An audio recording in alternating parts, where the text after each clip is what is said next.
Yesterday, a Canadian P3 detected underwater noises in the search area. As a result, ROV operations were relocated in an attempt to explore the origin of the noises.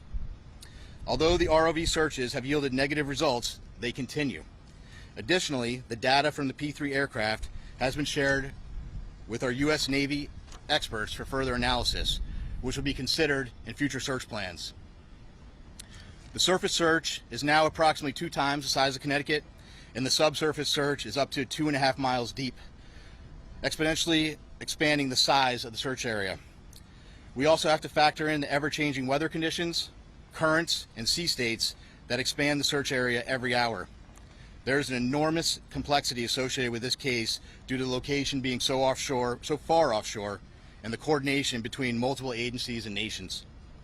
We greatly appreciate the outpouring of support and offers to provide additional equipment. The Unified Command continues to prioritize assets and resources in order to provide the best capability in the most timely manner. This includes weighing multiple factors to identify the most effective resources available to the response operation, with careful consideration to timeliness of equipment arriving on scene, usefulness, and ability to deliver assets to the search area. Over the past 48 hours, we have, through incredible unity of effort, mobilized and implemented a tremendous amount of expertise and response capability. In addition to the ships and aircraft previously mentioned, we've dispatched 2 subject matter experts from U.S. Navy NAVSEA Subsalv, who will serve as search coordinators on scene for underwater search operations. So I've been stressing unity of effort a lot in this statement, and that's because it is absolutely critical to this complex operation. Again, our thoughts and prayers are with the crew of the Titan and their loved ones.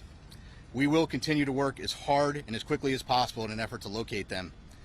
I will take a few questions, but before I do that, I do want I'm going to have each of the members of the team here just introduce themselves, and then I'll go ahead and take some questions. Good afternoon.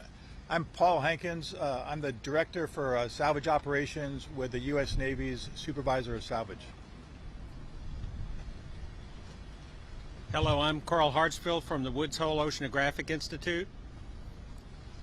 Good afternoon. I'm Lieutenant Commander Rich Cantharia. I'm an exchange officer currently serving on the staff of Commander Submarines Atlantic at Norfolk, Virginia. Good afternoon, Lieutenant Commander Christy Butler, working closely with Captain Frederick from RCC Boston, Search and Rescue Mission Coordinator. Thank you.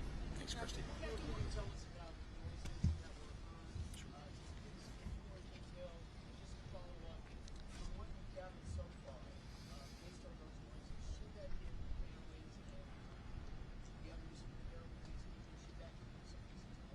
So a couple things. One, I think when you're in the middle of a search and rescue case, you always have hope. That's why we're doing what we do. With respect to the noises specifically, we don't know what they are, to be frank with you. The P3 detected noises. That's why they're up there. That's why they're doing what they're doing. That's why they put sonar buoys in the water. The good news is, what I can tell you is we're searching in the area where the noises were detected, and we'll continue to do so. And we hope that when we're able to get additional ROVs, which will be there in the morning, the intent will be to continue to search in those areas where the noises were detected, and if they're continuing to be detected, and then put additional ROVs down in the last known position where the search was originally taking place. Yeah, these noises were coming at regular 30-minute intervals as reported. I hadn't heard 30-minute intervals. So here's what I can tell you. I am not a trained ear for underwater aquatics. That's why we have a team of experts that are analyzing that data. That data was sent immediately to the Navy last night, and it was analyzed overnight. They're still looking at it, but I can tell you that it's inconclusive. But again, I think the important piece is we're searching in the area where the noises were detected. Captain, you didn't talk about a timeline. Can you talk about what timeline you're working on in conjunction with the teams that are there? It's a timeline in what respect? How much oxygen they have left on? Oh, okay. In terms of, so we talked about the oxygen number. I think you're all tracking the oxygen number. I think there's an important point with that, though. The oxygen, that's just one piece of data, right? There are a lot of pieces of data that we need to consider, and we're continuously looking at that, and we'll continuously do that throughout the search. But that's not the only thing that's important, right? And right now our efforts are solely focused on the search. That certainly is a dialogue that's happening.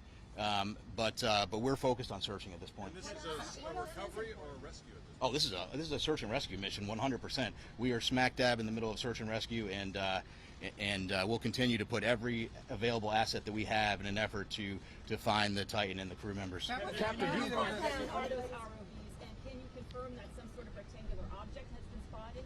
There was some sort of report about that, I don't know. So a couple things. So the ROVs, each ROV brings different capability.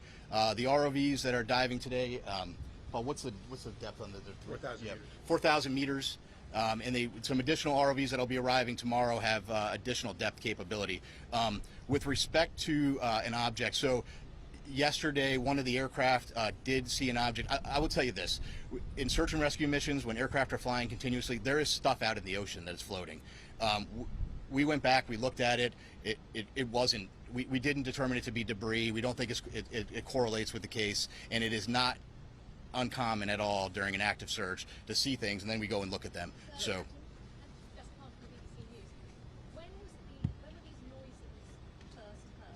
How long did they persist for? And if I could also ask, do you have any information in terms of food and water that there might have on board the site? Yeah, so several P3 flights have heard the noises as yesterday, and we put assets there. We relocated assets immediately. With respect to food and water, it's my understanding there are some limited rations. I can't tell you exactly how much they have aboard, but they do have some limited rations aboard the vessel. Speaking to the families, how much hope can you give them after hearing those noises? Listen, I think you need to be careful. We need to have hope, right? But I can't tell you what the noises are. But what I can tell you is, and I think this is the most important point, we're searching where the noises are, and that's all we can do at this point. Captain, there's clue right now about the status of the submersible and are the noises continuing now? Are they stopped? So I just wanted to. So it was my understanding that the P3 had heard some noises today as well. But so I do want to take just an opportunity to invite Carl to the podium just to talk a little bit about. He has a little bit more expertise in underwater acoustics, and maybe just to speak to that in general, because again, there are noises below the surface of the ocean, so I'll just turn it to Carl. Carl, can you spell your name? Yes, CarlHartsfield. So again, Carl Hartsfield from the Woods Hole Oceanographic Institution. So the ocean is a very complex place. Obviously, human sounds, nature sounds, and it's very difficult to discern what the source of those noises are at times, but I can tell you that this team has multiple sensors. They're in the area. They're sending data back expeditiously to the best in the world people to analyze that data, and then they're feeding the results of that analysis back to the unified team, and they're making decisions. So Woods Hole is here in an advisory role, but by our expertise, what I see is a very tight operational loop that's making decisions based on data, and nothing is ruled out.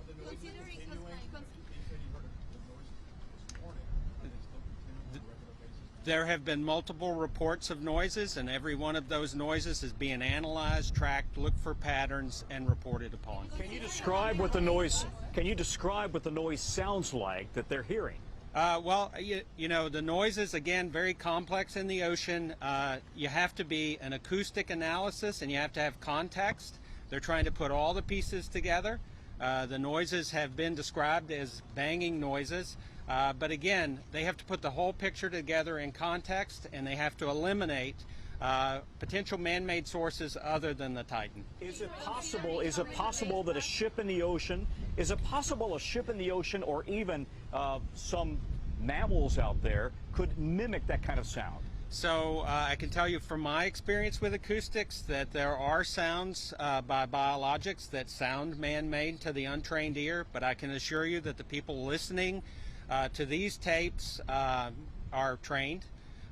There are a lot of vessels in the area, and they each make noise, right? So all of that has to be eliminated, and it's analysis over time. Plus, as the captain said, the team is searching in the right area.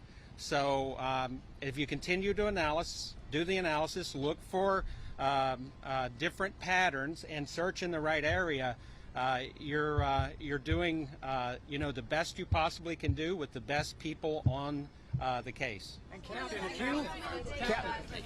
apparently there was a deep ocean salvage system flyway that was sent there to the location. Can you tell if it's on site yet, and how it operates, and how long it would take to rescue it? Would that take? Which system is he speaking about?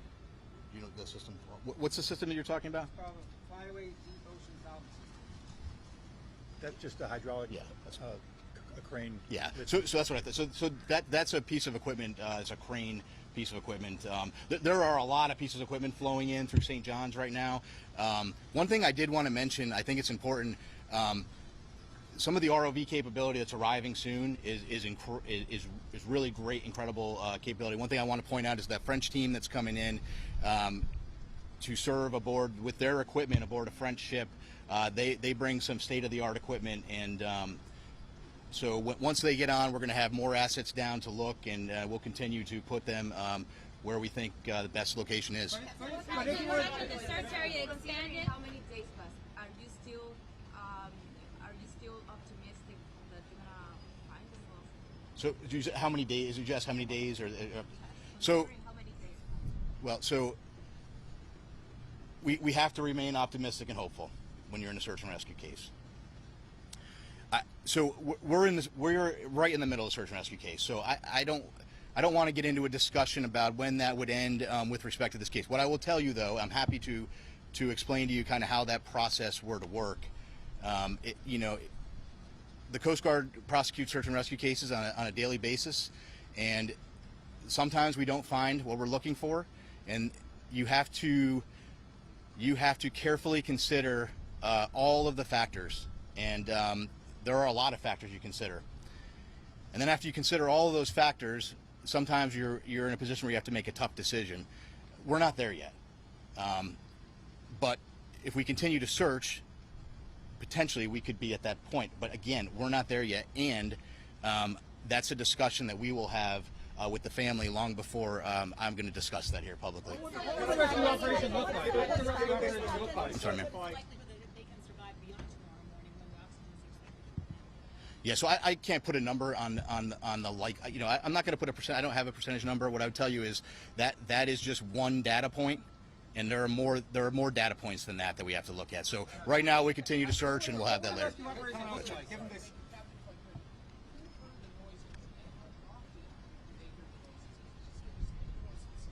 Sure.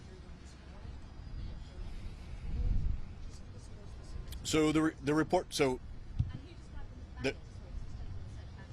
the noises were heard by a Canadian P3, and that was this morning and some yesterday. I don't know specifically or they're 30-minute intervals, but again, I really think the important point to that is we're in the air, we're searching there. We moved assets and we're searching there, and we'll continue to do so. what would the rescue operation look like? Go ahead. The surface. I don't know if you mentioned this yet. Is the vessel itself? What likelihood that it's actually still operable at this time? The vessel itself. Yeah, I don't. So listen, whether it's operable or whether it's sitting on the ocean floor, whether it's in the sea column, whether it's in the surface, it's all speculation, and we're just not in the business of speculation. We're in the business of searching, and we're putting everything we can with the data we have to search for the vessel. And I think we'll take one more question. Go ahead, sorry.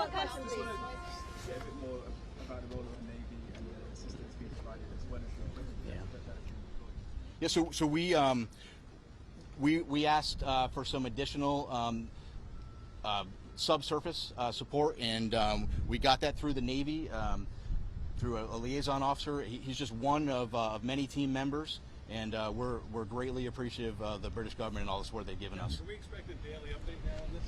So I think the plan will be to do a daily like this. I'm not going to lock into that right now, but we'll keep you informed, and certainly if there's any major developments, we'll let you know. Thank you very much.